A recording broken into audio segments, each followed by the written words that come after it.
ओम शांति।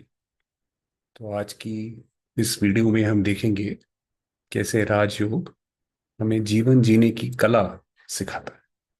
कैसे जो राजयोगी जीवन है वो हमारी लाइफ को कितना सिंपल कर देता है। हमें प्राप्त सब कुछ होता है। जैसे जो दुनिया वालों को जो चीजें चाहिए वो चीज हमें भी प्राप्त होती है, मगर जो उन्हें प्राप्त करने का तरीका है वो आप देखेंगे हमें अलग सिखाया जाता है। अब वो कैसे अलग सिखाया जाता है? अब जैसे आप देखिए कि आपके लेफ्ट हैंड साइड में एक अज्ञानी आत्मा है जो ज्ञान में नहीं चलती है, और राइट साइड में एक भाई है। अब दोनों को ही क्या चाहिए? दोनों को ही समाज से रिस्पेक्ट चाहिए, स्नेह चाहिए, सहयोग भी चाहिए। कोई हम अकेले तो रह नहीं सकते संसार में। जो लोग कहते हैं हम अकेले रह सकते हैं, वास्तव में वो गलत बात करते हैं। कोई व्यक्ति अकेला रह ही नहीं सकता। अगर आप अकेले रह सकते हैं तो आप अपना खाना भी खुद उगाइए, अपने लिए अलग हवा भी लेकर आइए, पानी भी लेकर आइए। ऐसा तो नहीं होता। तो हमें सहयोग की आवश्यकता तो जरूर पड़ती है। तो अब ये दोनों को ही चाहिए। अब आप देखेंगे जो लेफ्ट साइड में जो भाई है उसने इतनी मेहनत करी, जैसे तैसे पैसा कमाया, गाड़ी भी खरीदी, अच्छे वो भी खरीदे। तो क्यों किया? ताकि समाज में एक रिस्पेक्ट हो। जब वो कुछ निकले तो लोग समझें कि भाई ये कोई बड़ा व्यक्ति जा रहा है ना? तो उसने इसलिए ऐसा सब कुछ किया। तभी वो कह रहा है कि भाई इसके बाद शायद मुझे एक अच्छा वो मिलेगा। अब उसके एवज में आप राइट साइड में देखेंगे जो भाई है उसने कोई भी इन चीजों के ऊपर खर्चा नहीं करा। ना अच्छा पहनना, ना बहुत सिंपल अपना रहता है, मगर उसको भी सहयोग मिलता है। कैसे सहयोग मिलता है? क्योंकि ऊपर आप देखिए जो शिव बाबा के जो वर्शंस हैं, कि जब आप योग लगाते हो तो शिव बाबा को जैसे स्नेह से याद करते हो। तो पूरे वृक्ष का जो बीज है वो शिव बाबा है। जब आप उसको याद करते हो, उनको याद करते हो, तो जैसे वो स्नेह जो है वो सारे संसार में फैलता है, पूरे वृक्ष में फैलता है। तो इसलिए अगर आप एक शिव बाबा को याद करते हो तो आपको सारी आत्माएं सहयोग देंगी। अब सहयोग तो दोनों को मिल रहा है।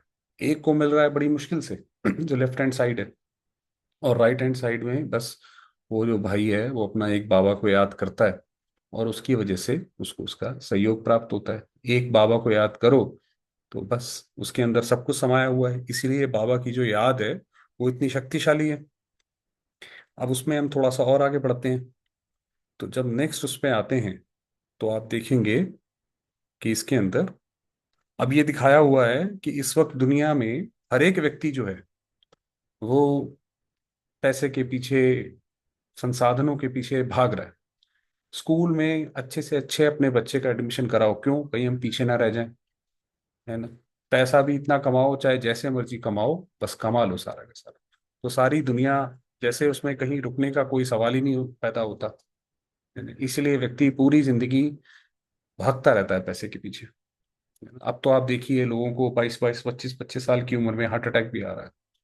अब उसके एवज में आप देखेंगे जो राइट हैंड साइड में भाई आराम से बैठ के बाबा को याद कर रहा है, तो बाबा ने जो बाबा के जो शब्द हैं वो उसकी बुद्धि में चल रहे हैं। जो बाबा ने बोला है कि चिंता से कमाया हुआ धन चिंता ही लाएगा। तो आप बाबा को सच्ची तरह से, अच्छी तरह से याद करके करो, तो आपका वो 2 रुपए भी 2 लाख की तरह काम करेगा। तो आपके जो पैसे हैं, अगर मैं पैसे बहुत ज्यादा मेहनत करके कमाऊं और इवेंचुअली अगर वो पैसा पुलिस ले जाए, वकील ले जाए, या मेरी सेहत ही खराब कर दे, तो वो तो पैसा फिर फायदा क्या हुआ? उसका तो नुकसान ज्यादा है ना? क्योंकि अगर गलत तरीके से पैसा कमाएंगे तो वो जाएगा भी गलत तरीके से ही। ऐसा तो है नहीं कि गलत तरीके से कमाया हुआ अच्छा दे सकता है। जैसा उसका बीज है वैसा उसका फल होगा। तो इसलिए बाबा कहते हैं कि आपको चिंता करने की जरूरत नहीं है। आप बस एक बाबा को याद करके कि मैं ट्रस्टी हूँ, और वैसे करके आप अपना काम करते चलो। शरीर निर्वाह अर्थ जो करना है वो करते चलो। उससे जो भी पैसा आएगा वो बरकत लाएगा आपके घर में। बाबा ने हमें कितना अच्छा तरीका बताया। ना हमें इतना भागने की जरूरत है ना कुछ है। उसके बाद जब जैसे जैसे आगे बढ़ेंगे तो आप देखेंगे कि हमारी लाइफस्टाइल बाबा ने कितनी आराम से सुधार दी है ना? अब आज की दुनिया में कोई भी व्यक्ति है वो बड़ा अपॉर्चुनिस्टिक है, अवसरवादी है, सेल्फिश है। भी जहाँ पे भी जिसको जैसा मौका मिला वो उसके अंदर अपना फायदा देखता है। आपने देखा होगा कई लोगों को जब मदद की जरूरत होती है तो लोग बजाय मदद के उनकी वीडियो बनाते रहते हैं। क्यों? क्योंकि व्यूज से पैसा आता है।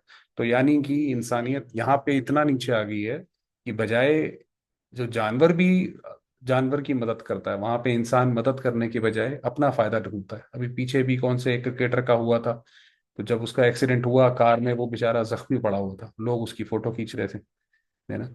तो ऐसे ही ऐसा जब समय आ गया है तो आप सोचिए इंसानियत का क्या हाल है इस वक्त। जबकि बाबा हमें क्या कराता है कि बाबा कहता है बच्चे आप तो सेवा करो। हमारा जो जीवन है सिर्फ इसलिए नहीं है कि हमने अपना खाया पिया कर लिया। हमारा काम है विश्व सेवा में अपना सहयोग देना। इस समय जो विश्व को पूरे जरूरत है ना, जिस चीज की उस चीज का सहयोग देना। तो बाबा ने कहा बाबा आपकी गारंटी लेता है। तो जब हमारे अंदर ये सिक्योरिटी आती है कि हम पूरी तरह से सिक्योर हैं, तब हम जो है उस मानसिकता से बाहर निकलते हैं कि हमें सिर्फ अपने नहीं सोचना है। ऐसा नहीं कि हमें ही हमें सब कुछ मिलता रहे, है ना। तो आप देखिए कितना बड़ा फर्क पड़ जाता है। और इसमें हमने आगे भी बताया है कि समाज पे इन सारी चीजों का क्या असर पड़ता है। अब आप देखेंगे ये सबसे बड़ी एक प्रॉब्लम आती है, खासकर साइकोलॉजी में या मेंटल इलनेस में। क्या आती है कि कई सारे व्यक्ति, भाई बहन, पुरानी अपनी यादों में खोए रहते हैं कि भाई फला व्यक्ति ने मेरे साथ उस वक्त बुरा किया था। बहनों के अंदर भी होती है कि भाई हम वहां गए थे, उसने मुझसे ठीक से बात नहीं करी थी, तो उसका बदला मैं जरूर लूंगा या लूंगी। तो वो पुराने उसमें ही खोया रहता है, उसकी वजह से ही उसके अंदर अनेक बीमारियां पनपती रहती हैं, पूरा जीवन ही जैसे खत्म हो जाता है ना। और यहाँ पे आप देखिए बाबा कहता है कि बीती हुई बात को ऐसे महसूस हो जैसे बहुत कोई पुराने जन्म की बात है। तो अब कोई बात हमने करी है, बुद्धि में तो रहेगी, वो बैठी तो रहेगी, बट ऐसे हो कि ये तो बहुत पुरानी बात है, खत्म कर दी। बाबा कहता है पिछले सेकंड की बात भी ऐसा लगे कि ये तो बहुत पुरानी बात हो गई है ना। और उसके बाद बाबा ने कहा अगर ऐसे आप रहोगे तो आपके अंदर सरल चित्त मधुर हो जाओगे। भाई आपसे, आप देखिए कई लोगों से हम बात करते हैं तो उनसे बात करना बड़ा मुश्किल लगता है, पता नहीं कौन सी बात इन्हें बुरी लग जाए, पता नहीं कौन सी बात ये किस तरीके से अपने में ले ले, तो उसको बोला जाता है ये सरल चित्त नहीं है, डिफिकल्ट है। और जब हम इतने सरलवादी होंगे कि भाई ठीक है जिसने जो किया ठीक है, कोई बात नहीं, भगवान देख रहा है ऊपर से, भगवान की ये कर्मों की यहाँ पे गति चल रही है, सबको अपना फल मिलेगा ही। तो हमें चिंता करने की क्या जरूरत है। तो आप देखिए कितना जो ये जितने भी ये ट्रॉमा, जितने भी ये दुख परेशानी हो सकती थी पुराने, उससे अब उसको नहीं होती है। वो उससे मुक्त हो गया क्योंकि बाबा ने कह दिया अभी बीती को बिंदी लगाओ, जो हो गया खत्म करो, उसको डॉट फुल स्टॉप लगा के खत्म करो, आगे बढ़ो। तो आप अभी तक हमने जो ये बात करी है ये तो हमने इंडिविजुअल लेवल पे करी है। अब उसके बाद देखते हैं कि उसका समाज पर क्या असर पड़ता है। तो आप देखेंगे कि क्योंकि जो हमने चार पांच चीजें देखी हैं उससे समाज में हर जगह जो है बुराई फैलती है। हर एक कोई व्यक्ति अपना पेट भरने में लगा हुआ है। वो कहते हैं भाई ईमानदार कौन है, ईमानदार वो है जिसको रिश्वत का लेने का मौका नहीं मिला, है ना। हर एक कोई व्यक्ति, चाहे वो किसान है, किसान अपने उसमें पेस्टिसाइड डालता है, चाहे डॉक्टर है, वो भी ये सोचता है कि मरीज जितनी जितनी बार ज्यादा बार हमारे पास आएगा उतना हमारा फायदा होगा। तो इस तरीके से हर एक कोई घपलेबाजी में लगा हुआ है। और आज देखिए आज का संसार कैसा है कि किसी भी चीज की गारंटी रही नहीं गई है, अनिश्चितताओं से भरा हुआ है। और अगर हम जो है जो हमने जो बाबा के ज्ञान की बात करी तो उस पे चलते हैं, तो अगर वो ट्रुथ एंड ऑनेस्टी से होगा, जैसे पुराने भारत की बात करते हैं कि भारत सोने की चिड़िया था, तो भारत दोबारा से सोने की चिड़िया बन जाएगा अगर हम बाबा के ज्ञान पर चलेंगे। इसके लिए बाबा ने बोला है कि वहां पे हर तरीके का सुख होगा, किसी भी चीज की कमी नहीं होगी। और सबसे बड़ी बात जो लास्ट की दो लाइन आप पढ़ेंगे तो उसके अंदर जो राजा रानी है और जो उनकी प्रजा है वो एक फैमिली की तरह रहते हैं। ऐसा नहीं है कि ये राजा है काश हम भी ये बन जाए, ऐसा नहीं है, वहां ये फीलिंग ही नहीं आती। एक बहुत बड़ी, जिसको वसुधैव कुटुंबकम जो पीछे भारत के प्रधानमंत्री ने भी बोला, तो उस भावना से वो पूरी तरह से रहते हैं।